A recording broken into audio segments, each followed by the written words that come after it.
Communism in Minecraft. I run a server where we make towns, nations, religions, businesses, wars. It's basically playing in a history simulator. In the Minecraft world of Eldom, one of our big-name nations was Communist, the United Socialist States of Eldom. Today we're doing a deep dive into the USSE's community, ideology, economics, and government to answer the question, does communism work in Minecraft? You've got to join our history simulating server today, because don't you want to fight in giant battles and run a kingdom? The IP is play.stoneworks.gg. Check it out right now. A quick disclaimer before we start. I'm not talking about anything in real life. I'm personally pretty anti-communist while being very critical of our current capitalist system. We're only talking about Minecraft roleplay and statecraft. Let's start with a super quick rundown of the nation's 3-year-long history so that we know what's going on. The USSE was founded right as the world of Eldom opened up for settlement. It was pretty big, but much of their land and cities were conquested in what is called the Kunir War. From a small foothold, they regrew starting under their third general secretary named WWII, who did a lot to establish the nation's economy and ideology and started its first golden age. They grew back across the continent and had a flourishing economy, but eventually things deteriorated as they lost a major war, factions arose that divided their politics, and some provinces seceded, most notably the Duchy of rowdy capitalist players called Mansland. The nation fell under the vassalship of a few superpowers and grew back to prominence, winning a couple wars, boosting exports, gaining its independence, and inheriting the territories of a declining empire. Here, they became the center of the Eldom Union, which slowly softened from their empire into a sphere of hegemonic influence into an alliance of several powerful nations. But that Duchy of Mansland from before came back into the spotlight, where the USSE joined and won a giant, multifaceted world war and annexed them back. But soon after, there was a massive crisis surrounding the military leader and former general secretary named Lath of Laria. The geopolitics of the USSE's hegemonic sphere of influence became a massive sore spot in its internal politics, where the government impeached the general secretary who was an ally of Lath, and they held new elections. Lath called this impeachment a coup and tried to run again, but was denied. Lath was then put on trial for treason, so he betrayed the USSE by attacking its allies, sending state secrets to their enemies, seceding Laria from it as an anti-communist military state, and joining a rising global military faction called Mars Exulte. Mars Exulte then attacked the USSE, broke their union, and severely weakened them, so the new Gensec put it into a period of isolation. This period saw several key reforms to the economy and democratic institutions. As things slowly got better, they came out of isolation and became vassals to powerful friends with mercenary connections. As Eldom tore itself apart in a new bout of coalition wars, the USSE mostly stayed out of it and made a huge profit selling war gear to their friends. But the global winds of power shifted, and war now surrounded the USSE and its allies. The nation tried to stay out of it, but several of its key members and affiliates got roped into the conflict. And as a part of this, the capital and some other towns came under the ownership of outside enemies. This brought the USSE deep into a cold war with their geopolitically dangerous neighbor of Sylvania. They were able to get their capital back through diplomacy, but there was a rising irredentist movement of citizens who wanted all of the USSE's lost territories back. A portion of them were bought, but some of them would have to be reconquered. Sylvania had come to acquire Lath's Republic of Laria as enemies of the USSE.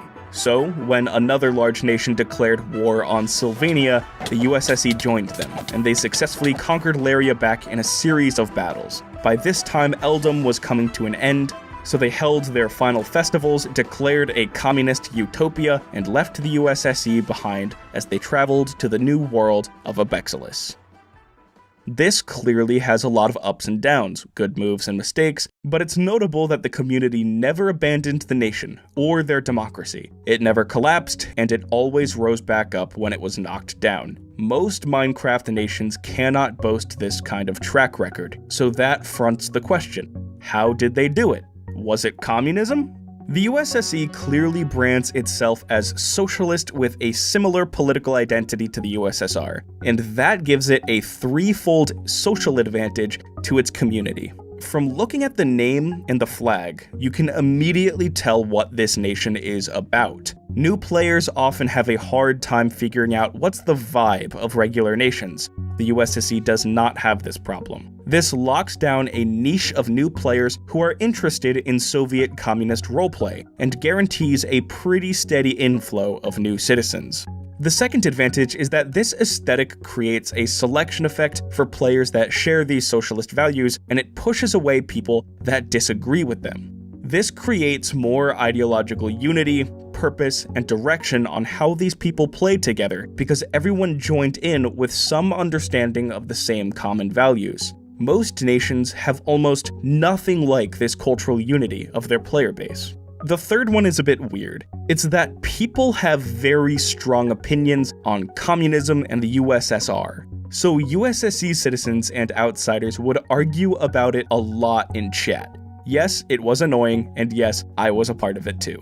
But these arguments are very visible, which helps to attract more socialist players to the nation, and it also fosters hostility between its citizens and the rest of the world. Now yes, hostility is bad and toxic, sure, but it also creates this kind of us against the world mentality that is really good at building a tightly bound group that acts in the best interests of the community. The end result here is that you have a tightly bound group of players who largely agree on some of their core values, and they have something to prove by demonstrating the success of their ideology and state. That is a strong premise for a nation, and it came directly from its aesthetics and identity. So in practice, what actually is their socialist ideology? In the very beginning, it was based on vibes, like, oh, we need to help these people seize the means of production. Oh, let's not do this thing because it's too capitalist. Grubhub Perks give you deals on the food you love. The kind of deals that make your boogie.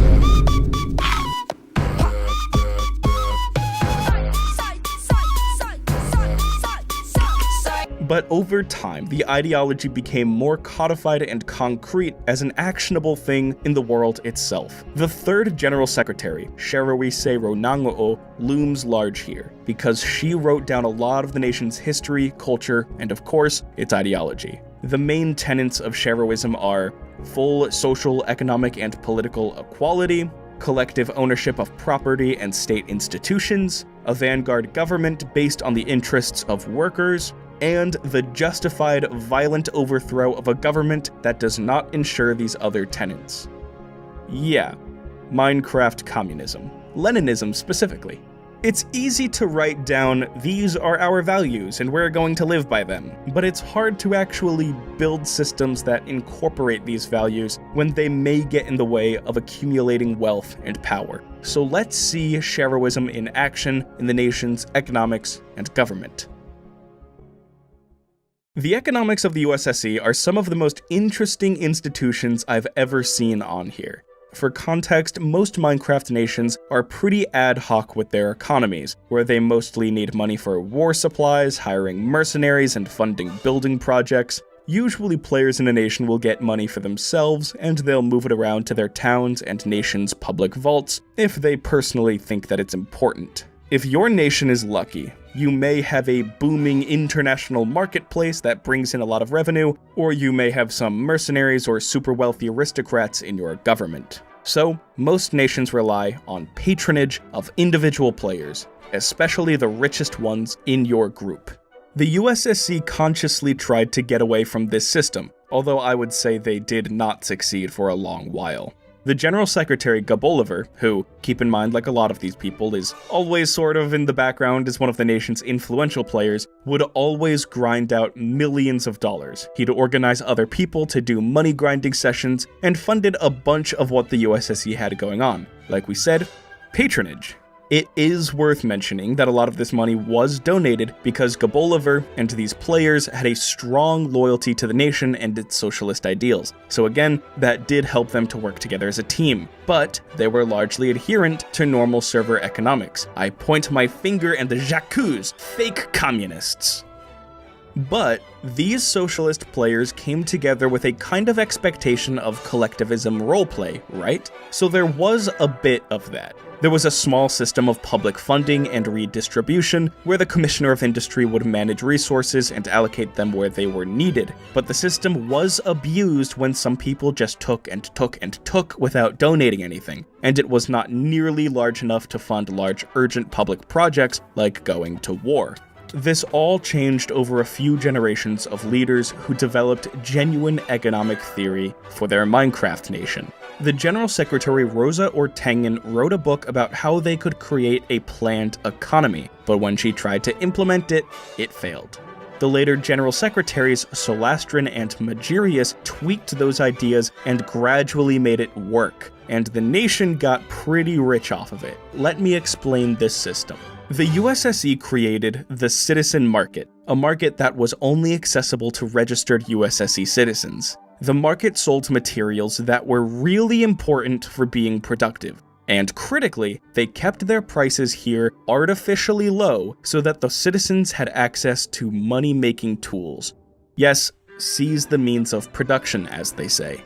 Players would buy these materials at low prices, they'd go mine or enchant or do whatever to make high-demand finished products, and they would sell them at the night market, where citizens would export products to non-USSE buyers for higher international market prices. The low cost of materials and high selling value of finished products would make these players a lot of profit. Now, as you may be guessing, the main question is, how would the citizen market keep its prices artificially low? Who was absorbing this cost? The USSE government deployed a system of quotas and political rewards for donations. Players would collectively mine and hunt and farm to get the citizen market's materials, and they'd sell them to the market for the same low prices at which they'd buy them. Fulfilling the nation's weekly quotas became a social pastime for players as they'd hang out and work together, and they would get recognition from the community by helping to stock the market. Yes, you could get more money by selling all the materials you got to other markets, but there was an understanding that that wasn't as good in the long term. In a strongly fluctuating global economy, this Ortengen market system was a stable guarantor of low buy prices and high sell prices, so it was in most people's interests to feed the collective system and keep it going.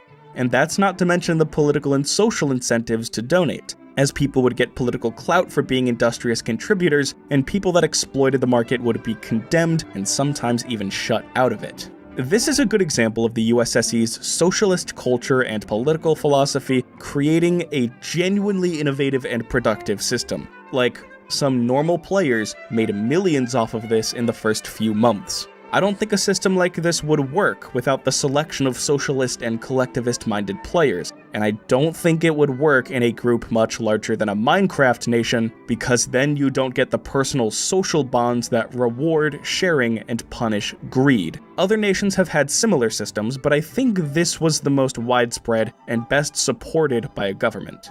Speaking of government, eat shit and die, you fucking poor bitch. I do not care about you. one would expect the USSE to be a Stalinist dictatorship, but it was mostly a democracy.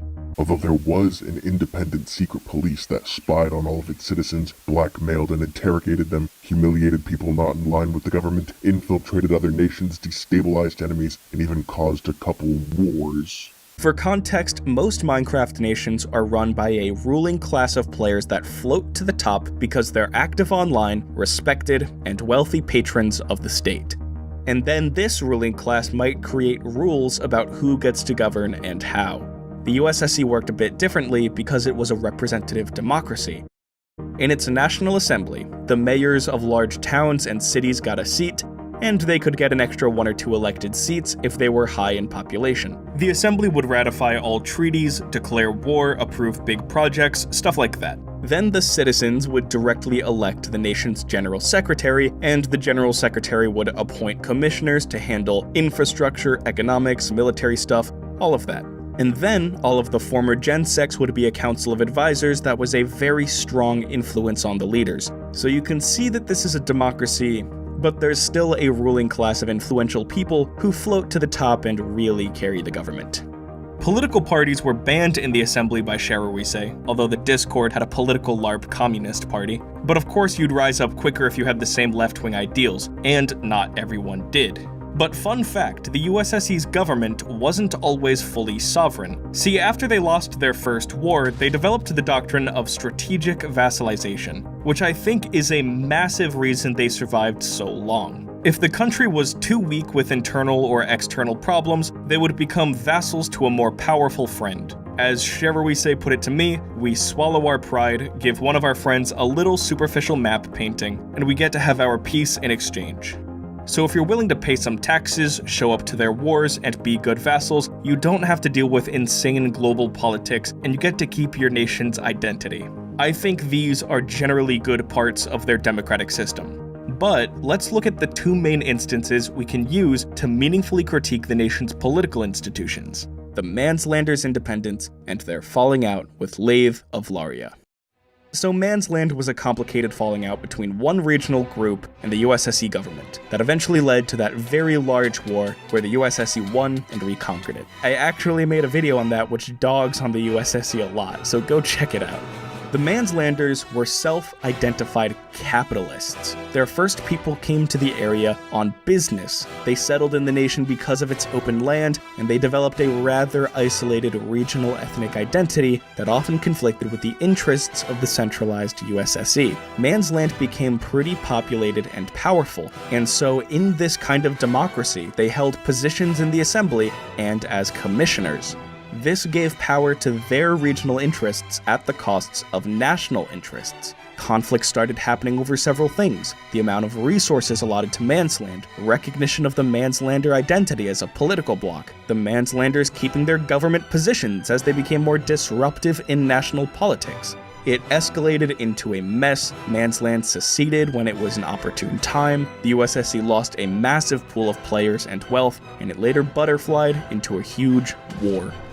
Now the lesson here, as I see it, the Manslanders never really bought into that central thing that unified the nation, its core socialist ideology and the wealth redistributing state. Like, they called themselves capitalist and started out here on a business venture. That's telling to who they are and why they're conflicting with the USSE over a bunch of this stuff. So you get disagreements over the state's international affairs, public programs, conflict over governmental seats, and eventually, that giant war. When I was talking to both sides about this, the tone is bitter, tired, and accusatory, and they genuinely came to hate each other. That's just how these kinds of conflicts go. The second instance involves the populist consolidation of power against the checks and balances of the democratic institutions. Most prominent here is the metagamer, Lath of Laria. The end of Lath's term as Gensec blew up over the USSE's involvement in larger international geopolitics. As described earlier, Lath fell out with the USSE government over the question of what to do with their alliance network called the Eldom Union. Lath tried to abolish it because it was roping them in with some dangerous and untrustworthy mercenaries, but the government said no, that's illegal, and they argued that it was a government issue because the union was originally personally entrusted to Gaboliver. And of course, this disagreement escalated, there were impeachments, elections, and treason trials, and Lath ended up destroying the union with Mars Exulte. There's a few reasons why this went down the way it did.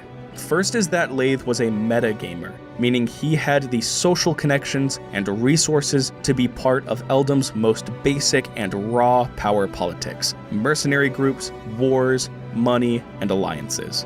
While having someone like this in your government is good for power and diplomacy, they are a bad enemy to make, because clearly they have the means to enact revenge.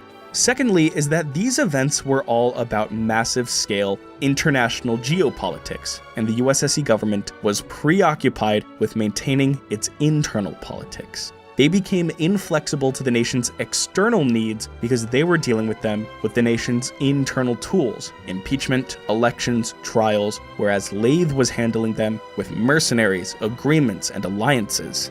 The scale of these issues rapidly outpaced how the USSE could handle them because the USSE wasn't using the same international politics as Lath. From the government's point of view, I totally get why they dealt with it the way that they did, because you can't have a functioning democracy when it bends to the will of people who may be screwing with the Constitution. but this is a real critical consequence of that kind of ideology.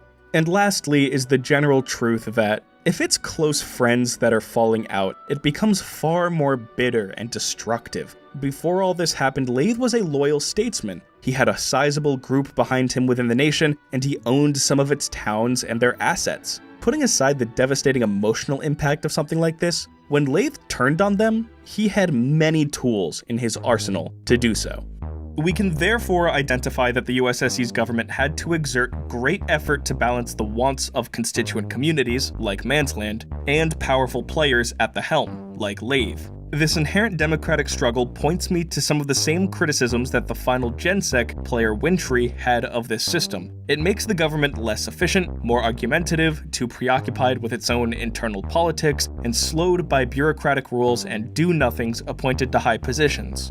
These are massive weaknesses in the democratic institutions, so it's no wonder that a nation founded on cooperation struggled to handle people who didn't want to cooperate.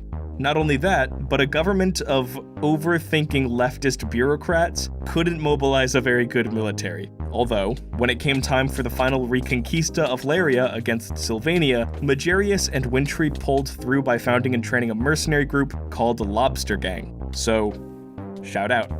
Overall, though, we must appreciate that the USSE had the largest and longest-running democracy in Minecraft history, clocking in at almost 3 real-life years. That's longer than some real-life countries, and if you ask anyone on Stoneworks, they'll tell you democracies are notoriously hard for nations to maintain. So I would say that they earned their Reconquista, their layered histories, and their final communist utopia. But again, were they communist? I would personally describe the USSE as a democratic socialist nation with Soviet communist aesthetics and guiding philosophy, which had systems that progressively became more uplifting in social welfare with time. So if you want to call that communist, that's up to you. What I know is that this is one of the most successful communities I've ever seen on this Minecraft server. Without it, there is no Eldom, and there is no Stoneworks. But hold on, you can join the people in this video at their new nations of Centaura and Zalatra. Join these on our server right now at the IP play.stoneworks.gg. Thanks for watching.